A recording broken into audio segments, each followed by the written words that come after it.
we will continue the hard and soft acid base topic. Today we will discuss about what is the power of acid base. We cannot related the hardness of that is hard soft with the power of hardness. It means हम ये कह सकते हैं कि जो अम्ल सार की शक्ति जो है, पावर ऑफ एसिड बेस, वो जो है उसको कठोर मृदु से रिएक्शन करेगा, इसके साथ में कोलरेट नहीं किया जा सकता। पहली बात तो ये कि हम बोलते हैं, हमारा ये रहता है स्टेटमेंट एक प्रकार का कि जो अम्ल जो है, कठोर अम्ल है, वो कठोर के साथ ही जाएगा। ठीक है, कठोर सार के साथ ही एक संकुल का निर्माण करता है। मृदु अम्ल है, मृदु सार के साथ ही का निर्माण करता है, संकुल का निर्माण करता है। ठीक है, ये पढ़ा था हमने। एक दूसरी चीज पढ़ रहे हैं आज कि इनकी शक्ति क्या है, इनकी पावर क्या है। ठीक है, तो पावर का मतलब ये है कि कोई रिएक्शन हो रही है, उसमें आपने कंप्लीट एक रिएक्शन की बात करें कि OH- और F- की बात करें, हाइड्रोक्साइड आयन और फ्लोराइड आयन की बात करें, ये दोनों ही क्या है, एक प्रबल क्षार है, प्रबल लुईस क्षार है। This is strong Lewis base, but we cannot say that what is the more basic by the statement of Pearson and Ireland and its co-workers। तो उनके जो स्टेटमेंट थे, उनको साथ में उन्होंने इसके पावर के बारे में, इसकी शक्ति के बारे में, यानी इनमें तो है तो सही नहीं, इनमें से कौन ज्यादा पावरफुल है उसको वो नहीं बता पा रहे थे। तो इसके लिए एक चीज और अपने इंट्रोड्यूस कर रहे हैं, पढ़ रहे हैं, वो क्या है, द अम्लसार शक्ति एवं कठोरता तथा मृदुता, और उनके बीच में इन चीजों को किस प्रकार से कोलरेट करना है वो बात कर रहे हैं।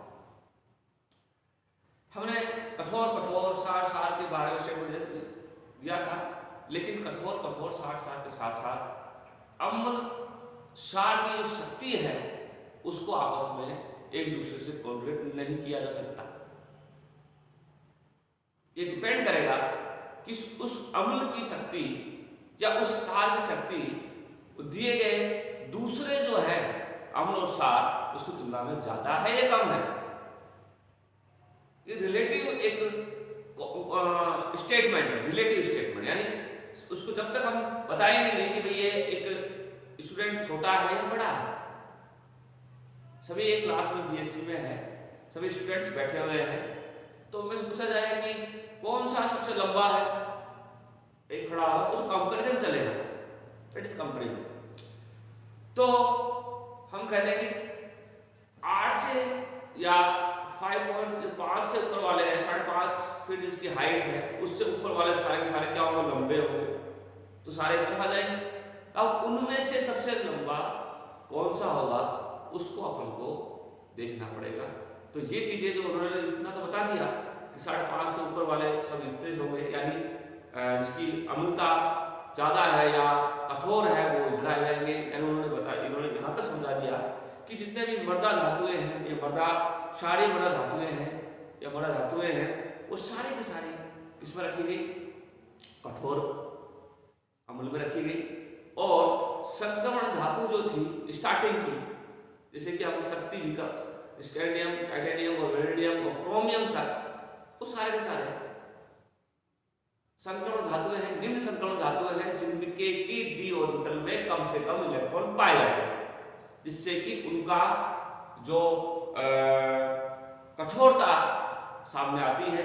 और इस तरह के जो कठोर थे वो हमने ग्रुप ए में या फिर बता दिया था क्या कि वो अम्ल जो होंगे वो आपके सारे कठोर अम्ल में रखे जाए। लेकिन इनमें से कौन पावरफुल होगा वी विल टीच हियर। ठीक है, मान लीजिए हमारे पास एक ऑक्साइड है, फ्लोराइड है, तो ऑक्साइड और हाइड्रोक्साइड में से और फ्लोराइड में से सबसे ज्यादा पावरफुल कौन सा है? बेसिसिटी किसकी सबसे ज्यादा अधिक होगी? किसका सबसे ज्यादा क्षारीय होगा? तो क्षारीय का है OH माइनस की क्षारीय सबसे अधिक है, 10 की पावर 13, 10 की पावर 13 टाइम जो है ज्यादा पावरफुल जो बेसिक है हाइड्रोक्साइड आयन। फ्लोराइड की तुलना दोनों ही हार्ड बेस है, दोनों ही कठोर सार है, लेकिन इनके जो है दोनों के बीच में मुख्य है कि कौन सबसे अधिक सारीय है, तो होता है OH माइनस आयन और F माइनस। ये सब चीजें हम एक्सपेरिमेंट से हमें पता चलती है, तो किताब में बहुत अच्छे से टेबल बना करके दे रखी है। टेबल आप किताब पढ़ोगे तो उसमें टेबल बना के आपको दी गई है, वो आपको जो मैं PDF दूंगा उसमें डाल दूंगा, तो आप उसको और ज्यादा अच्छे से उसमें पढ़ सकते हो। इसके बाद में ये बताया गया कि ये सबसे ज्यादा पावरफुल है, तो ये पावरफुल का पता लगाया इस तरह से जा सकता है कि कभी आप कोई रिएक्शन करवाते हैं, मान लीजिए कि ये सल्फाइड आयन है, सल्फेट और सल्फेट, तो सल्फाइड SO3 2-, ये रिएक्शन हमने HF से कराते हैं। HF अपने आप में क्या है? ये अम्ल है, ये क्षार है, एक संकुल है, एक प्रकार का सॉल्ट है, एक प्रकार का आपका लवण का निर्माण हो चुका है H और F के बीच में। लेकिन माय डियर स्टूडेंट्स, अगर मैं SO3 2- इसमें डाल देता हूं तो ये जो है ब्रेक डाउन हो जाएगा, दोनों ही हार्ड है, लेकिन एक मृदु जो है अम्ल प्रबल जो है प्रबल मृदु अम्ल है, या फिर इसे कहते हैं कि आपका प्रबल अम्ल है, इसकी पावर ज्यादा है, तो ऐसे करने ये इसको रिप्लेस कर देगा और बन जाएगा क्या? SO3H- और F- बाहर निकल जाएगा। तो इससे पता चल गया कि कठोर होते हुए भी दूसरा कोई अगर इंट्रोड्यूस होता है, दूसरा कोई अगर प्रबल मृदु क्षार इसमें डाल दिया गया है, तो प्रबलता तो है इसकी, लेकिन ये मृदु क्षार है, उसकी प्रबलता इतनी है कि ये यहाँ से H+ को निकाल करके SO3H+ बना सकता है, एक नए समूह का निर्माण कर सकता है। दिस इज द पावर, ये शक्ति है इसकी। तो ये जो है डिसाइडेशन जो है हमारे इनऑर्गेनिक केमिस्ट्री में, हमारे अकार्बनिक रसायन के अंदर बहुत जरूरी है कि संकुल का निर्माण जब होगा, संकुल के बारे में हमने जब पढ़ा था, तो उस समय हम इसको काम कर सकते हैं। ठीक है, तो we can easily see that this is one is more powerful, therefore ये यहाँ से निकाल सकता है। प्रबलता की बात करी मैंने, कठोरता की बात नहीं कर, शक्ति की बात कर रहा हूं मैं, दोनों चीजें अलग अलग है। कठोरता दिस अलग ट्रीटमेंट, प्रबलता ये अलग चीज है। तो दिस इज द प्रबल मृदु क्षार है, ये जो है आपका F- है, ये कठोर सार है, लेकिन दुर्बल कठोर सार। तो ये प्रबलता या दुर्बलता का नया जो इंट्रोड्यूस हुआ है, ये अपने आप में एक बड़ी बात है। ठीक है, तो इस प्रकार से SO2- और F- का रिएक्शन करके मिल गया, तो इससे पता चल रहा है कि ये इसको रिप्लेस कर सकता है। तो ये चीज अपन को मैकेनिज्म में रिएक्शन में चाहिए कि which one can be replace by which one. ठीक है, तो OH- को प्लस CH3HgSO3 को आप जब रिएक्शन कराते हैं तो क्या होता है? दैट सल्फाइड, अब सल्फेट जो है OH- इसकी पावर जो और भी ज्यादा है, दिस इज प्रबल कठोर सार है, तो ये इसको रिप्लेस करके क्या बना देगा? क्या? CH3HgOH बन जाएगा। ठीक है, यहाँ पे जो है वो बन गया है और निकल जाएगा हमारा SO3 तो ये जो इसकी प्रबलता है, वो प्रबलता जो है इसको इससे रिप्लेस कर रही है। तो इसके लिए पूरी टेबल दी गई है कि कौन सबसे प्रबल है, कौन सबसे क्षार है। तो कठोर से करेगा, मृदु से करेगा, ये एक अलग चीज है, ये वरीयता अलग चीज है। लेकिन इसमें से भी प्रबल कौन होगा, दुर्बल कौन होगा, उसके बारे में हम दोबारा से आगे चल रहे हैं। प्रबल अम्ल और दुर्बल अम्ल ये उनसे बिल्कुल अलग है, कठोर और मृदु से। ठीक है, इस प्रकार से H3HOH का रिएक्शन कराते हैं तो यह निकल जाएगा। हम पता है कि H2O is more stable according to nature. हमारे एनवायरनमेंट में जो है कि H2O का स्टेबिलिटी इन सबसे ज्यादा है। देयरफॉर ये जो HO4 में H प्लस निकलेगा स्ट्रॉन्ग क्षार के रूप, स्ट्रॉन्ग अम्ल के रूप में, और ये स्ट्रॉन्ग क्षार के रूप में क्या बन जाएगा, H2O का फॉर्मेशन। तो ये उनकी प्रकृति के अनुसार, उनके प्रबलता और दुर्बलता के अनुसार आपस में रिप्लेस होकर के एक कंप्लीट रिएक्शन, एक स्टेबल रिएक्शन की क्या फॉर्मेशन करते हैं।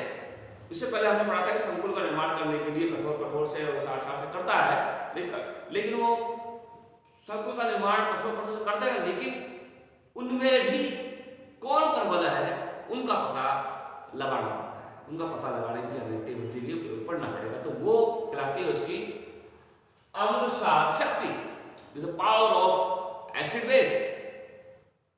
ठीक है, इसके लिए जो है हमारे साइंटिस्ट थे इरविन विलियम्स सीरीज, तो इसके लिए इरविन विलियम्स ने एक श्रृंखला बनाई। उस श्रृंखला को यहाँ पे मैं समझाने की कोशिश कर रहा हूँ, उसको देखिएगा, बहुत अच्छा लगेगा।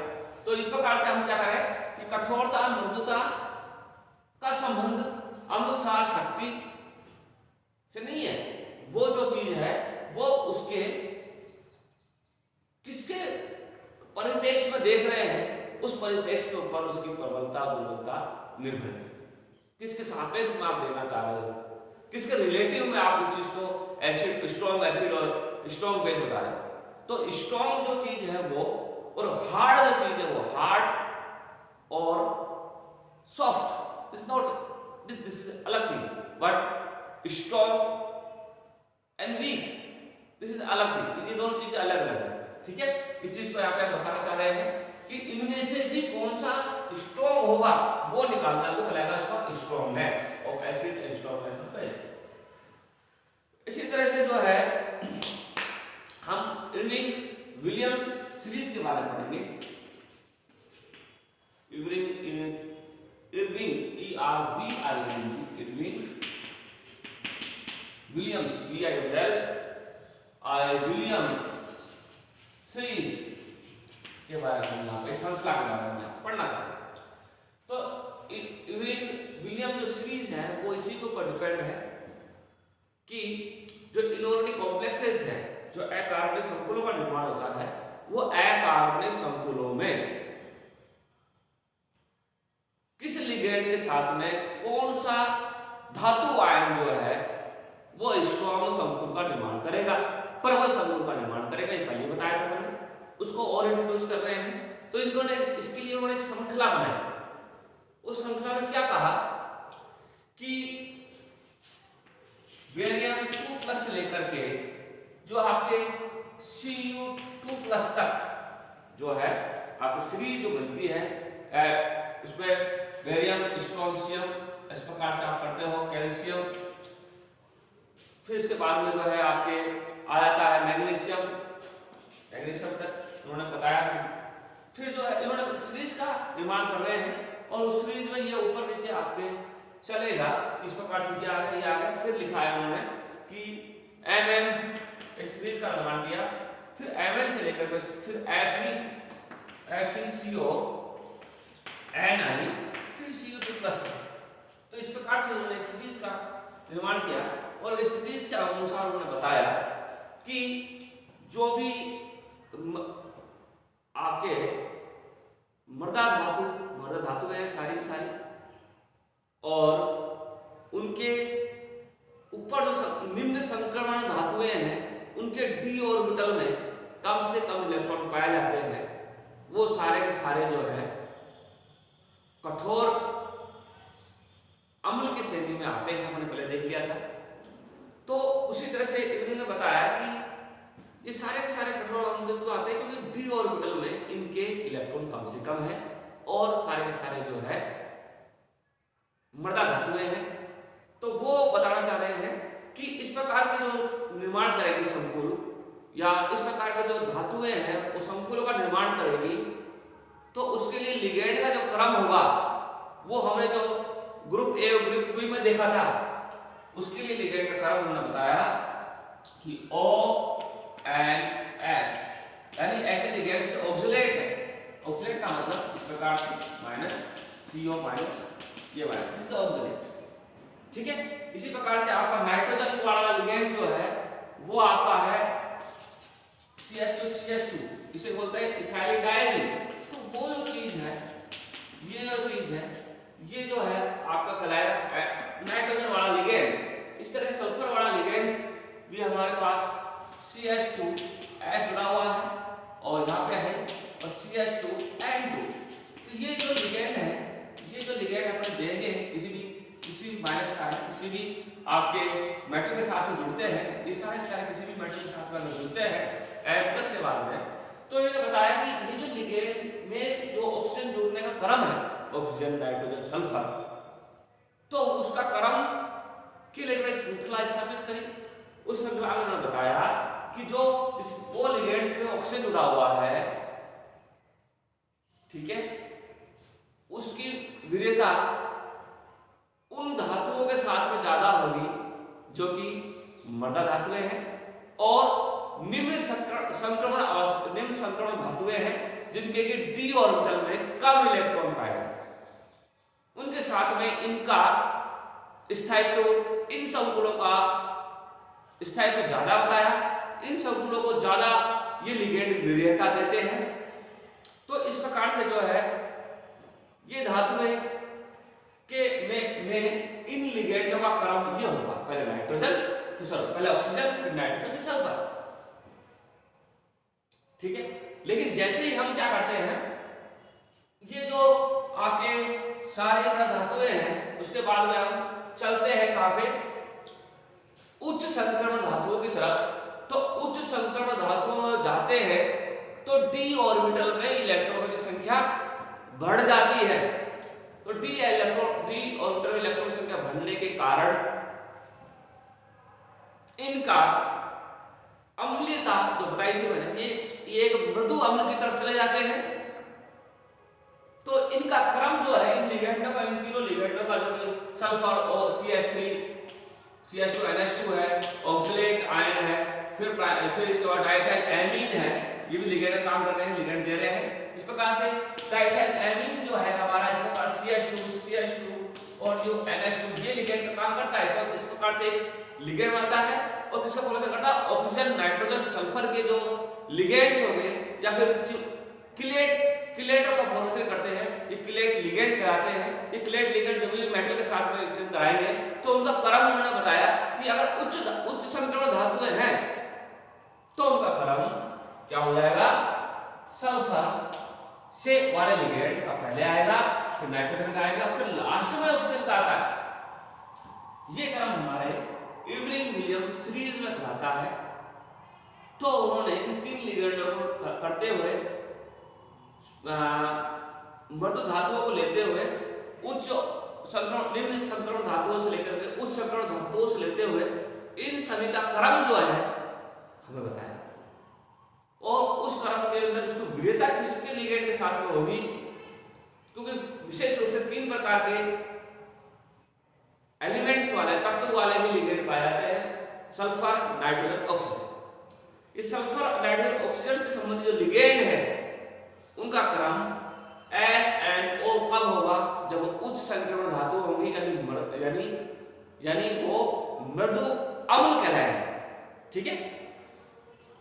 ONS का क्रम जब होगा जब वो सारे मृदा धातुएं होंगी या फिर निम्न संकरण अवस्था जिनमें d ऑर्बिटल में इलेक्ट्रॉनों का संख्या है कम है, ठीक है। इस प्रकार से इन्होंने यहां से लेकर यहां तक सीरीज का निर्माण किया। तो ये सीरीज में यहां पे जो आएंगे वो इसी को फॉलो करेंगे और इसके बाद ये आएंगे जो इस क्रम को फॉलो करेंगे। ये कहलाता है हमारा इवरिंग विलियम सीरीज। इस इवरिंग विलियम सीरीज से रिलेटेड उन्होंने एक ग्राफ बनाया, एक ग्राफ हम लोग ग्राफ बना लेते हैं। और आज के लेक्चर को ये हम खत्म करेंगे अम्ल सार शक्ति के रूप में। ठीक है, तो इस प्रकार से हम किसी भी मेटल कॉम्प्लेक्स का फॉर्मेशन करते हैं या फिर धातु संकुलों का निर्माण होता है तो ये विलेयता देखनी पड़ेगी। इस विलेयता के अनुसार हमारा सारा का सारा जो है वो बनता है। यहाँ से उन्होंने एक चीज बताई, यहाँ पे उन्होंने लिखा beryllium, strontium, calcium, magnesium, Mn, Fe, CO, cobalt, निकल और आपका Cu। ठीक है, यहाँ पे जो है लोग उन्होंने बताया लोग क्या रखा ये समझते हो आप लोग कि अभिक्रिया का अभिक्रिया की रेट ऑफ रिएक्शन, अभिक्रिया की दर के रूप में इस चीज को अपन देख रहे हैं। तो के जो है कांस्टेंट है, रिएक्शन कांस्टेंट। ठीक है, तो इस प्रकार से जो है उन्होंने सीरीज डेवलप करी, जहां पर उन्होंने रखा CH2 NH2। ठीक है, यहाँ जो उन्होंने रखा सल्फर और CH2 और आपका NH2 है। यहाँ पे जो है ऑक्सलेट के रूप में देखने को मिल रहा है O नेगेटिव। उन्होंने जो बताया कि इस प्रकार से अगर हम देखते हैं तो यहाँ से अगर चलते हैं इधर से तो हमें मिलता है ये इस प्रकार से एक ये मिलता है, और यहाँ पे जाकर के जो कॉपर जाता है सीरीज जो हमें होती है, यहाँ पे जो है इसकी विलेयता सबसे अधिक मिली। फिर जैसे हम आगे और बढ़ते हैं तो इस प्रकार से जो मैग्नीशियम से अगर हम शुरू करते हैं मैग्नीशियम से तो हमें विलेयता मिलती है इस प्रकार से, वापस से वही जहाँ पे ये सल्फर को कन्वर्ट कर रहा है। इसी तरह से आपके बेरियम और स्ट्रोंशियम के बारे में और देखें तो हमें इस प्रकार से अगर लेके चलते हैं, यहाँ से और लेके चल रहे हैं तो ये जो चीज़ है ये यहाँ पे वापस से मिलती है, तो ये भी वापस से उसकी कन्वर्ट कर रही है। और इधर वाले जितने भी आगे देखिए, इधर वाले जितने भी थे वो सब ऑक्सीलेटर से रिलेटेड लिगेंड का फॉर्मेशन कर रहे हैं। बीच वाले जो थे, बीच वाले मतलब मैग्नीशियम Mn और Fe जो है ये वो सारे नाइट्रोजन संबंधित लिगेंड जो है उसके साथ में कॉम्प्लेक्स फॉर्मेशन कर रहे हैं। और लास्ट वाले जो कुछ सपोर्ट धातु है वो सारे आपके सल्फर से रिलेटेड जो लिगेंड है उसके साथ में क्या करते हैं संकुलों का निर्माण। तो ये जो चीज आपको समझ में आई, इसको समझ में नहीं आया पूछ लेना। इस प्रकार से एक उन्होंने सीरीज डेवलप करी, इसे बोलते हैं इवरिंग-विलियम सीरीज। ये डिपेंड करती है अम्ल सार शक्ति पर, अम्ल सार के पावर ऑफ एसिड बेस। ये दोनों एक चीज अलग चीज है, डिपेंड करती है कि उसके परिप्रेक्ष्य में सापेक्ष में कौन सा अम्ल और सार है, उससे उसकी विलेयता डिसाइड है। ठीक है, thank you so much, stay safe, stay home.